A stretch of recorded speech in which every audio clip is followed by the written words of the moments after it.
New Education Policy 2020, presenting communication material on the theme Teachers and Teacher Education through the conversation between an interpreter and an inquisitor. Is there anything new for teachers in NEP 2020? Of course, my dear. There are many changes in terms of their recruitment and deployment, service environment and culture, CPD, CMP, professional standards, and teacher education. It's quite interesting, sir. Could you please explain these all to me in brief? Sure, my dear. Listen carefully. Merit-based scholarship will be provided to the aspirants of teaching profession in education and for rural areas even in employment. Incentives will be provided to take up teaching jobs in rural areas and there will be no transfer of teachers until necessary. That is great, sir. Please let me know some more details. Not, my dear. Listen. Teacher eligibility test will be required at all stages of school education now, and sharing of teachers can be done by state UT governments by grouping these schools so as to provide teachers of all streams at all schools. Even master instructors can be recruited by schools from local area if necessary.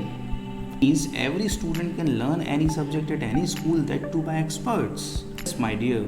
Really a game-changing provision, sir. Please carry on. Teachers, good working environment and pleasant service conditions will be adopted. Teachers will also be more involved in the governance of schools as members of management committees, etc. Teachers will not be engaged in non-teaching activities more than a rationalized minimum time. Teachers will be given more autonomy in choosing aspects of pedagogy. That is fabulous, sir. It was demanded by teachers for a long. Right, my dear, that is why this is all done. Sir, what are CPD and CMP? Yes, I am coming on the same, my dear. Listen carefully. CPD means continuous professional development. Under this, teachers will be given opportunities for self-improvement in terms of latest pedagogies, competency-based learning, etc. For this, every teacher is expected to participate in 50 hours of CPD every year for their own professional development. It's a very good opportunity for teachers, sir. Is this CPD there only for teachers? No, my dear, the CPD is there for school principals or leaders also. They will also be expected to participate in 50 hours CPD every year, but covering the management and leadership skills. Oh, I see. Let me tell you now about CMP. Sure, sir.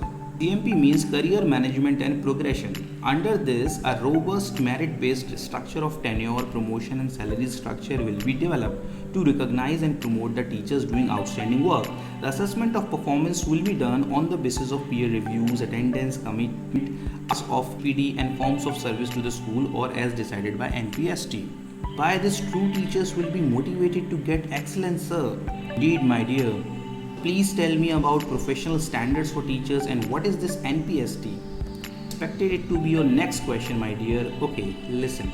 NPST stands for National Professional Standards for Teachers, means now a common set of standards will be developed for teachers by 2020 by NCTE in its new form as a professional standard setting body under General Education Council in consultation with NCERT, SCERT and other expert bodies and institutions. It will also include standards for performance appraisal.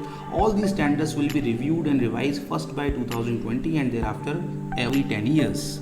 To say now teachers will also have professional standards like CAs, doctors, lawyers, etc. Undoubtedly, my dear. Now, sir, please tell me about changes in teacher education. Of course, my dear. 4-year integrated B.Ed offered by higher education institutions will be the minimum degree qualification for school teachers by 2020. This degree will be a dual major holistic bachelor's degree in education as well as in a specialized subject. Good, sir. But does it mean that anyone studying some different course cannot become a teacher? Oh, I didn't mean that. First, let me complete. Sir, go on. Higher education institutions offering 4-year integrated B.Ed will also run 2-year B.Ed for students who have already received a bachelor's degree in a specialized subject, and a 1-year B.Ed may also be offered for candidates who have received a 4-year undergraduate degree in a specialized subject. Now I got it, sir. One last question, sir. Go on, my dear. Sir, how a candidate will be admitted for these 1-year, 2-year and 4-year B.Ed programs? Good question, my dear. Listen. To maintain uniform standards for teacher education, suitable subject and aptitude test will be conducted by National Testing Agency, keeping in view the linguistic and cultural diversity of the country. Understood, my dear? Sir, I understood it pretty well now. Thank you very much for answering all my queries over this. Pleasure is mine, my dear.